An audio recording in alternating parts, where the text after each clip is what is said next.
पर्यावरण, भारत की चिति, देश का स्वभाव।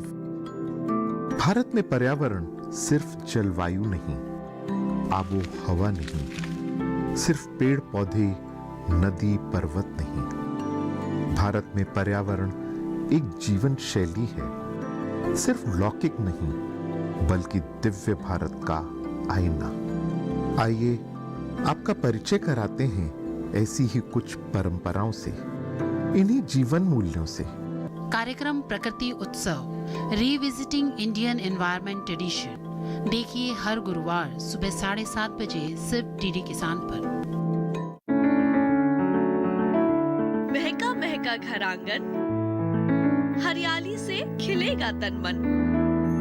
छत पर छोटी सी बगिया, जरूरत भी पूरी, शौक भी पूरा। देखिए छत पर बागवानी, शनिवार सुबह 9 बजे।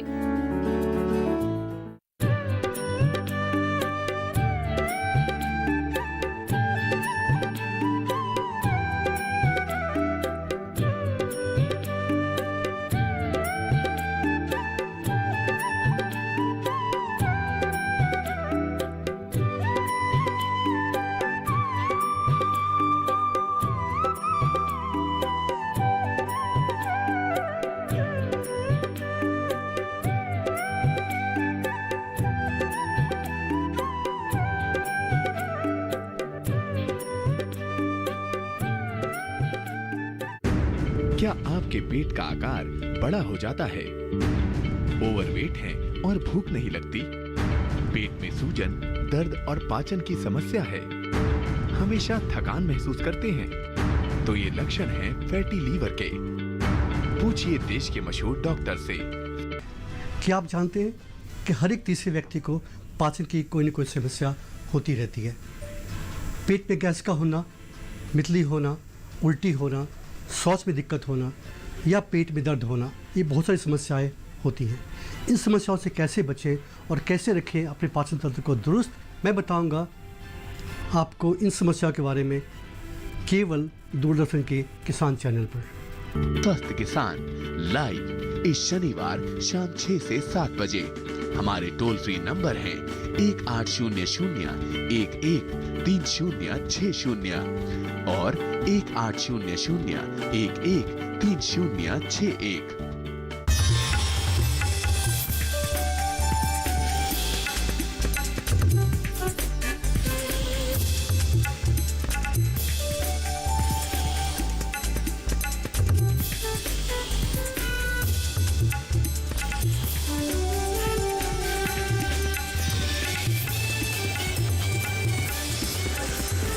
डीडी किसान, बदलते भारत की शान।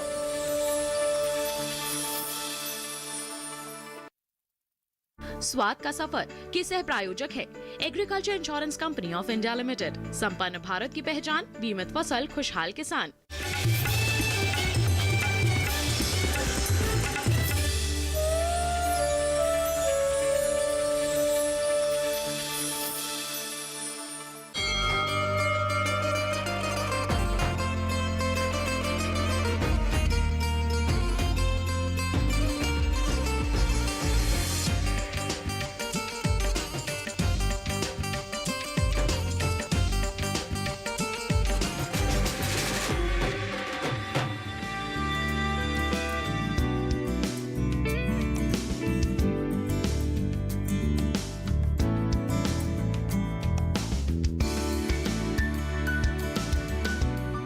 नमस्कार। आज स्वाद के सफर में हम अपनी रसोई सजाएंगे शौर्य, धर्म और भक्ति के शहर नागौर में। राजस्थान में होने के बावजूद यहाँ का अधिकांश मैदानी है और कुछ भाग पहाड़ियों और रेगिस्तानी धोरों और टीबों से बना है। शौर्य नागौर नगर की रगों में बसता है और इसके प्रतीक है वीर राव अमर सिंह राठौड़। यहाँ की लोक कथाओं, कठपुतली प्रदर्शनों और लोक ख्यालों में इनकी शौर्य गाथा का बखान किया जाता है और यहाँ की ऐतिहासिक धरोहरें यहाँ की खूबसूरती में 4 चांद लगा देती है। तो आइए चलते हैं नागौर।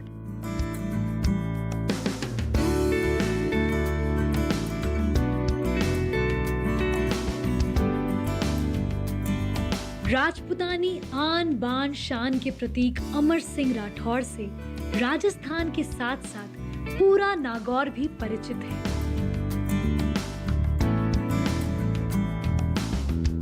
जिसे शाहजहां की गद्दी से चलाया जाता था। अमर सिंह की बहादुरी से प्रभावित होकर शाहजहां ने उन्हें 3000 घोड़ों वाली सेना का कमांडर बनाया था। उन्हें मनसब और राव के टाइटल से नवाजा था। वीरवर अमर सिंह अपनी वीरता के कारण मारवाड़ में आज भी लोक नाट्यों के माध्यम से जीवित हैं। शौर्य नागौर की रगों में बसता है और इसके प्रतीक है वीर राव अमर सिंह राठौर। लोक कथाओं, कठपुतली प्रदर्शनों, लोक ख्यालों में इनकी शौर्य गाथा का बखान किया जाता है और यहाँ की ऐतिहासिक धरोहरें शहर की खूबसूरती में 4 चांद लगा देती है।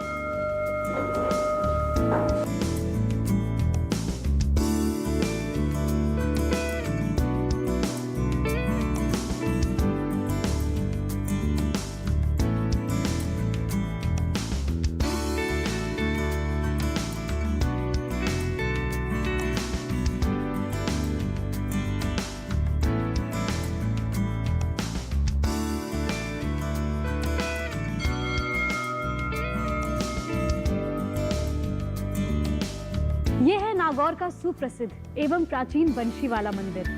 नगर सेठ की उपमा वाले भगवान कृष्ण के दर्शन करना हर कोई अपना सौभाग्य समझता है। ऐतिहासिक बंशीवाला मंदिर स्थापत्य कला का बेजोड़ नमूना है। यहाँ के दीवारों पर कांच के टुकड़ों से की गई कलाकारी देखने लायक बनती है।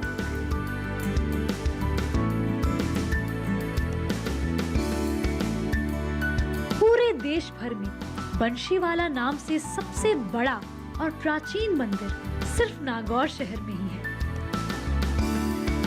बंशीवाले के लिए हर दिन एक नई पोशाक बनाई जाती है। इस प्राचीन मंदिर में जन्माष्टमी, उब छठ, वराह अवतार, कार्तिक स्नान, अन्नकूट, देव दीपावली, देव एकादशी, तीज, फागोत्सव जैसे त्योहार मनाए जाते हैं।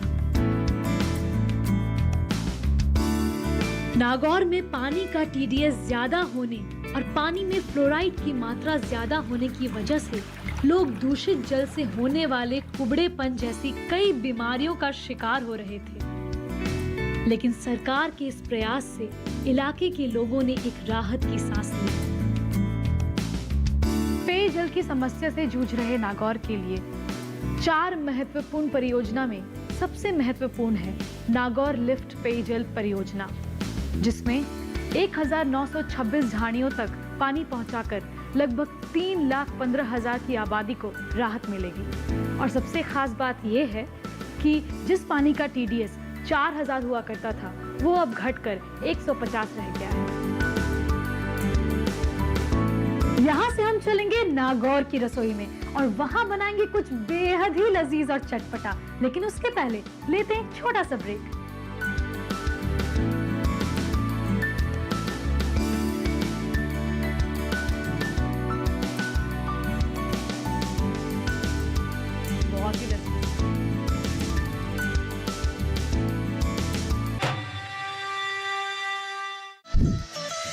खुशहाल होंगे खेत, पशु रहेंगे स्वस्थ, सरकारी स्कीम का होगा लाभ, जब एक्सपर्ट्स का मिलेगा साथ, आपके सवाल विशेषज्ञों के जवाब सिर्फ एक फोन कॉल की दूरी पर।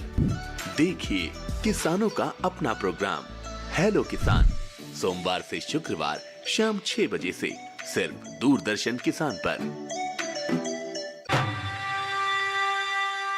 ब्रेक के बाद स्वाद के सफर में आप सभी का स्वागत है और आज हमने अपनी रसोई बेहद खास जगह सजाई है।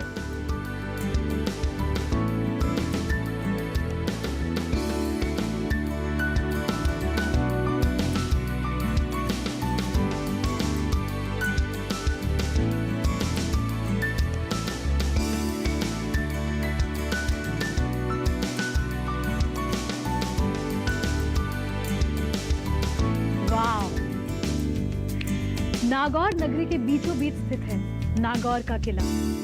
वैसे तो ये किला है बहुत प्राचीन, पर बहुत ही वेल मेंटेन्ड। इस किले की खूबसूरती को बनाए रखने के लिए यहाँ साफ सफाई का खास ख्याल रखा गया है। और तो और इस किले को एक मॉडर्न टच भी दिया गया है। किले के एक भाग को रेस्टोरेंट में तब्दील किया गया है, जो यहाँ का मेन अट्रैक्शन है, जहाँ लोग आकर राजस्थानी क्विजीन का लुत्फ उठा सकते हैं। तो आइए देखिए मेरे साथ।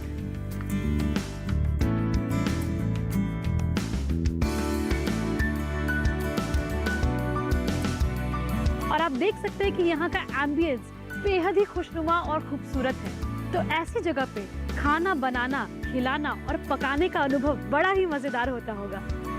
आज हम अपनी रसोई में बनाने जा रहे हैं राजस्थान की बहुत ही स्पेशल डिश, जो राजा रजवाड़े के समय प्रचलित तो थी ही, लेकिन आज भी उतनी ही मशहूर है। और ये राजस्थान में पाए जाने वाले खास किस्म की वनस्पतियों से बनती है, जिसके बारे में हमें बताने के लिए हमारे साथ जुड़ चुके हैं मशहूर शेफ रेवत सिंह जी। तो रेवत सिंह जी बताइए कि ये जो सब्जी है ये कितनी पुरानी है, मतलब इसकी जो डिश है, इसकी जो रेसिपी है, ये कितनी पुरानी है?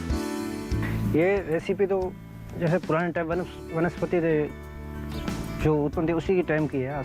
मतलब ये लोकली ग्रोन, मतलब जो वनस्पति जंगल वंगल में मिलती थी, उससे लोग जाते थे, उससे कलेक्ट करते थे और उसी से ये डिश बनती। तो यहाँ पे बहुत सारी चीज़ें हमारे सामने हैं। कुछ चीज़ें तो मैं समझ पा रही हूँ जो कॉमन है, जैसे नमक है, हल्दी है, धनिया है, और कुछ चीज़ें हैं जो बिल्कुल ही मतलब मेरे लिए स्ट्रेंज है, मतलब फेमिलियर मैं बिल्कुल भी नहीं हूँ। तो ये क्या क्या चीज़ें आप अपने दर्शकों को बता सकते हैं? हाँ, कि ये क्या चीज़ चीज़ है? सांगरी है।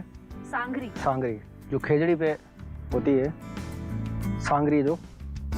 अच्छा, ये सांगरी है। सांगरी है। तो ये ऐसा दिखता है, सांगरी कुछ ऐसी दिखती है। तो ये इसका टेस्ट कैसा होता है? टेस्ट इसका स्वीटनेस टाइप का होता है। इसका ऐसे खा सकते हैं? हाँ, ऐसे खा सकते हैं। ब्लांच करने के बाद वो इस टाइप की होगी।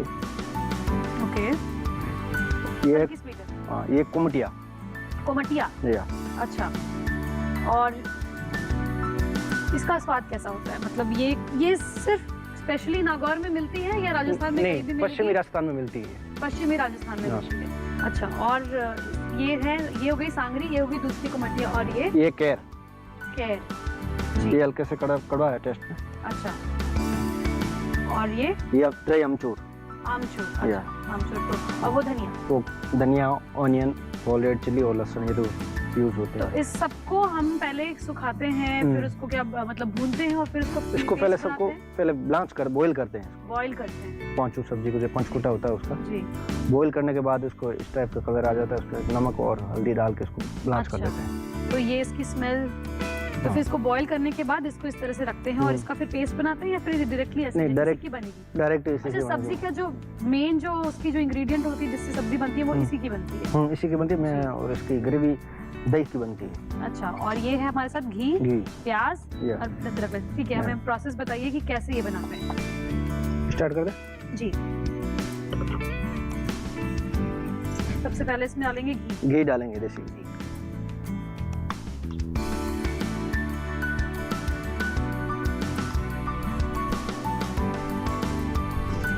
और उसके बाद इसके बाद हम थोड़ा गार्लिक, लहसुन। तो इसमें साबुत सूखी हुई लाल मिर्च ही पड़ती है इसमें, और मतलब हरी वाली नहीं पड़ती? हरी वाली नहीं पड़ती। हरी वाली नहीं पड़ती। अदरक भी नहीं पड़ता है? अदरक भी नहीं जाता। आहा।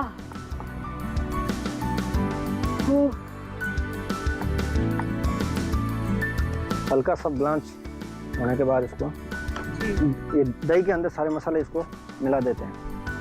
दही के अंदर जाएगी लाल मिर्च पाउडर। लाल मिर्च पाउडर कितना, मतलब थोड़ी स्पाइसी होती है? कैसे होती है? स्पाइसी होती है। स्पाइसी लिटिल, ज्यादा नहीं इतना। अच्छा। इसमें नमक? नमक भी मतलब सीधे दही में ही डालेंगे? अच्छा। हल्दी, हल्दी,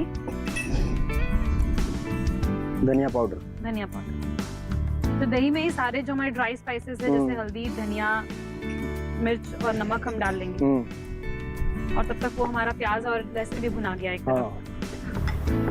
तो इस रेस्टोरेंट में ये लोगों को पता है कि यहाँ पे भी एक रेस्टोरेंट भी है, कि ये बहुत सिर्फ यहाँ के लोगों को पता है कि टूरिस्ट आते हैं? हाँ, टूरिस्ट आते हैं। ये हो गई मिक्स। अब घी में जो प्याज और लहसुन जो हमने डाला था उसमें हमने वो जो दही वाला जो पेस्ट बनाया था वो हमने इसको डाला। हाँ, दही वाला। और इसे कितनी देर इसे बनने में लगभग कितना टाइम लगता है? 5 से 10 मिनट लग जाता है। और अगर हमारे दर्शक इसे अपने घर में बनाना चाहें तो क्या ये जो इंग्रेडिएंट्स है वो कैसे अवेलेबल हो सकती है? मतलब ऑनलाइन मिलती है या राजस्थान में ही मिलती है या बाहर भी इजीली मिल जाएगी कुछ चीजें? ऑनलाइन तो इतना मेरे को मालूम नहीं है, लेकिन यहाँ मिल जाएगी। यहाँ मिल जाएगी, राजस्थान में मिल जाएगी, कहीं पे भी। राजस्थान में कहीं भी मिल जाएगी। तो बस कलर आ गई है, ग्रेवी हमारी काफी मतलब हल्की हाँ थिक होने के बाद ये पक जाएगी। तो थिक होने के बाद अच्छा ये दही भी काफी अच्छे से कुक हो रहा है इसके अंदर। और उसके बाद हम डालेंगे उसमें ये जो स्पाइस जो इंग्रेडिएंट है वो डालेंगे। ये डाल के उसको ये बेसिकली खाते मिक्स कर दें। साथ है, मतलब बाजरे की सोगरे रोटी के साथ खाते हैं। रोटी के साथ बेसिकली खाते हैं बाजरे की रोटी। कुकिंग टाइम इसका आई थिंक 10 मिनट लग जाती है, 10 मिनट, क्योंकि ये ऑलरेडी बॉइल्ड है तो इसको तो ज्यादा पकाने की जरूरत नहीं है। हाँ। तो इसमें बस ये जब पक जाएगा तो ये इसमें वापस से ट्रांसफर ऐड करके और उसको मिक्स कर देना है।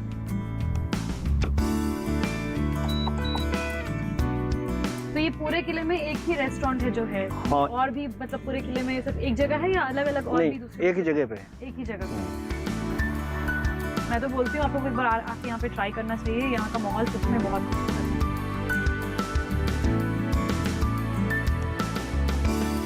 अब इसमें हम ऐड करेंगे जो हमने ब्लांच करके बॉइल्ड जो वो रखे थे स्पाइसेस, वेजिटेबल। अच्छा ये वेजिटेबल है या स्पाइस है, क्या है ये जो चीजें हैं ये वेजिटेबल में आती है या स्पाइस में आती है? वेजिटेबल में आती है, डेजर्ट बीन्स बोलते हैं इसको। अच्छा इसको डेजर्ट बीन्स कहा जाता है। खुशबू तो बहुत अच्छी आ रही है। मैं वेट नहीं कर पा रही हूँ कि मैं इसे कब टेस्ट करूँ। इसके ऊपर बहुत ही नहीं है लहसुन क्रश के ऊपर से भी डाल सकते हैं। क्रश किया हुआ लहसुन इसके ऊपर से, मतलब एक भाग हमने पहले तड़के में डाला था और ऊपर से इसको, तो ये जो फ्लेवर ये थोड़ा अलग हो जाएगा। तो इसके लिए जो वेसल यूज करते हैं, ऐसे नॉर्मली फ्राइंग पैन यूज करते हैं या किसी कोई और वेसल में बनाएंगे तो थोड़ा स्वाद कुछ अलग आता होगा? नहीं, इसको तो ये अब कम हो तो फ्राई पैन में बनाते हैं। थिक होती जा रही है। थिक हो गई। तो ये बेसिकली थोड़ी सी थिक और लटपटी ग्रेवी होती है। लटपटी होती है जी, क्योंकि रोटी के साथ हम श्योर वैसी अच्छी लगती होगी, ड्राई होती है। तो ये देखिए हमारी सब्जी बनकर बिल्कुल तैयार हो गई है और इसका कलर देखिए कितना खूबसूरत है और इसका स्मेल भी बहुत एपेटाइजिंग है। तो मैं इसे चख के आप सबको बताऊंगी कि ये स्वाद इसका कैसा है।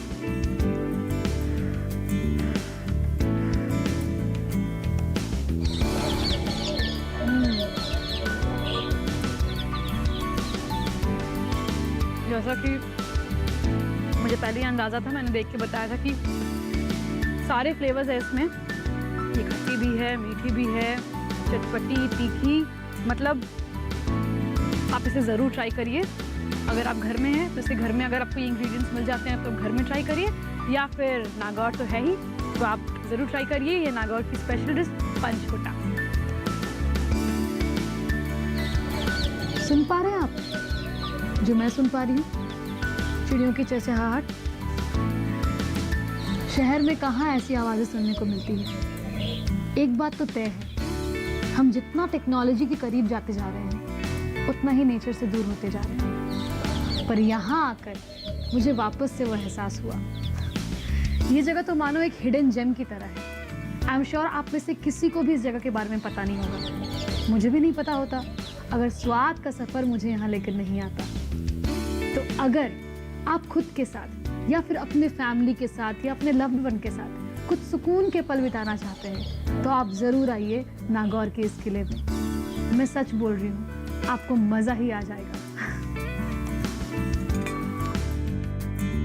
नागौर का जिक्र तो इतिहास और धर्म ग्रंथों में तो है ही, आपकी रसोई में इसकी खुशबू महसूस की जा सकती है। जी हाँ, हम बात कर रहे हैं नागौर के मसाले की। नागौरी पान मेथी या यूं कहें कि कस्तूरी मेथी की खुशबू पूरे देश में फैली है। नागौर में मेथी के साथ जीरा, इसबगोल और सौंफ की बहुतायत में खेती होती है। मसालों की खेती यहाँ की मुख्य आजीविका का साधन है। नागौर के मसाला उद्योग को पंख लगाने की शुरुआत यहाँ के किसानों ने की है। नागौर का इड़ाना गांव यहाँ का आदर्श गांव है। यहाँ तंबाकू, बीड़ी सिगरेट और शराब की मनाही है। गांव में श्राद्ध भोज भी नहीं होता और ना ही डीजे बजाने की इजाजत है। स्वाद के सफर में अब हम ऐसी जगह आ पहुंचे हैं जहां पहुंचकर मुझे वो पुरानी फिल्म का गीत याद आता है, सिगरेट बीड़ी तंबाकू न शराब, हमको तो नशा है मोहब्बत का जनाब। जी हाँ, क्योंकि इस गांव की हवा इतनी साफ, इतनी शुद्ध, इतनी स्वच्छ है। बस फर्क इतना सा है कि यहाँ की हवा में नशा नहीं बल्कि मसालों की खुशबू है। जी हाँ, ये इस गांव का नाम है इनाना और यहीं के किसानों की बदौलत हमारे रसोई में मसाले पहुंचते हैं जो कि हमारे भोजन को ना कि सिर्फ स्वादिष्ट बनाते हैं बल्कि हमारे स्वास्थ्य के लिए भी मुफीद है।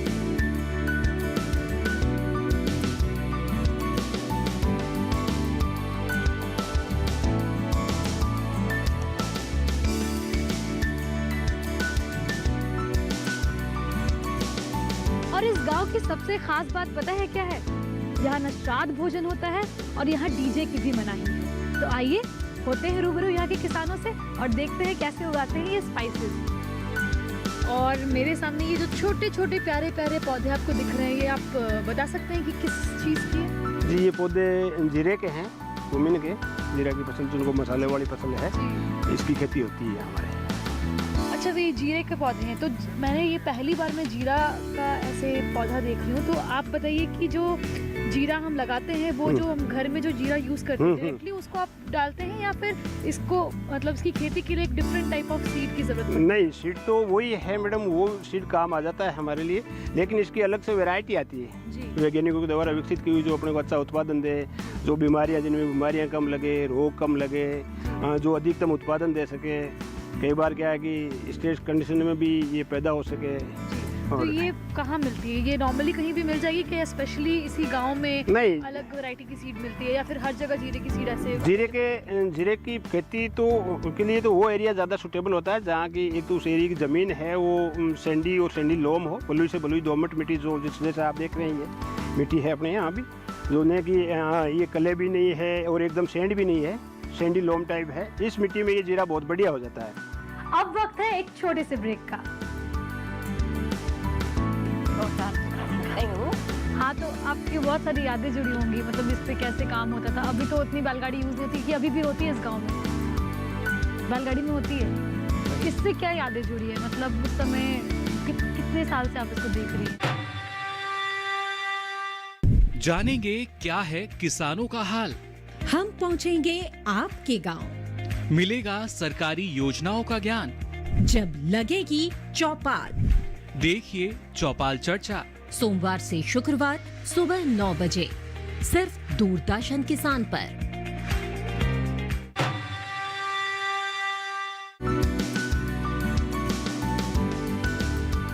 ब्रेक के बाद आप सभी का स्वागत है। पूरे भारतवर्ष में नागौरी बैलों की कथा काफी मशहूर है। बहुत समय पहले मशहूर लेखक मुंशी प्रेमचंद जी ने 2 बैलों के माध्यम से पूरे भारत के ग्रामीण परिवेश का चित्रण कर डाला था। आज ये नागौरी बैल उसी ग्रामीण परिवेश का एहसास दिलाते हैं। विशेष कदकाठी वाले ये नागौरी बैल पशु मेलों में खास आकर्षण के केंद्र होते हैं। प्रकृति की अनुपम देन नागौरी बैलों का मारवाड़ के सांस्कृतिक इतिहास में विशेष योगदान है। नागौरी बैल यहाँ के घरों का हिस्सा है। नागौर की कई गांवों की शान है ये नागौरी बैल। इन बैलों की खासियत ये है, यहाँ लगने वाले पशु मेलों का ये खास आकर्षण भी है।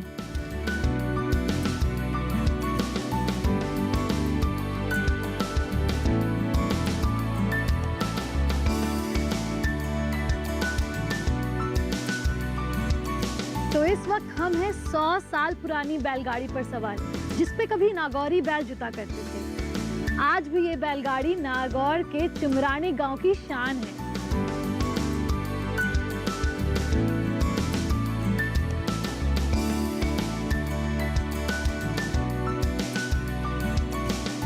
नमस्ते दादी। तो ये बैलगाड़ी तो बहुत पुरानी है, मैंने सुना 100 साल पुरानी है। हाँ, तो आपके समय तो होगी?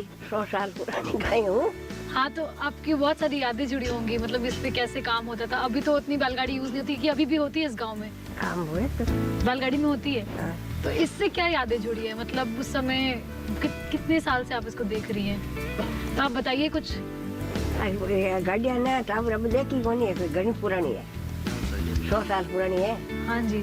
और ये बैलों के साथ कैसा आपका रिश्ता है? मतलब हमारे लिए तो बहुत नया है, लेकिन मैंने इतना सुना है, तो आपको कैसा लगता है? बढ़िया ही लगता था। तो जैसा कि आप सबने सुना कि नागौरी बैल सिर्फ इनकी खेती का माध्यम नहीं है, बल्कि इनके दिलों से जुड़ा है, इनके इमोशन, इनके जज्बात से जुड़ा है, बिल्कुल एक बच्चे की तरह।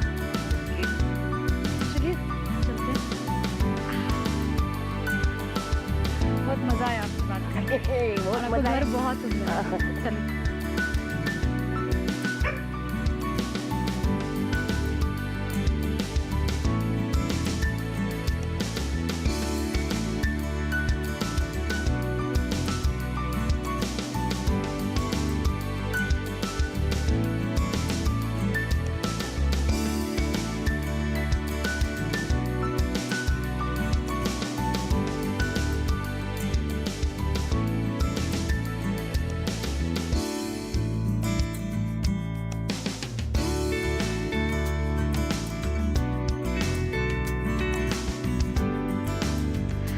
आज के इस कार्यक्रम में हमने आपको नागौर के हर रंग से रूबरू कराया। यहाँ के खेत, यहाँ के मसाले, यहाँ की रसोई, यहाँ की संस्कृति और तो और यहाँ के बैल भी। अब वक्त हो चला है इस शहर से अलविदा लेने का। फिर मिलेंगे एक नए शहर में, एक नए सफर में और एक नए स्वाद के साथ। तब तक के लिए देखते रहिए डीडी किसान।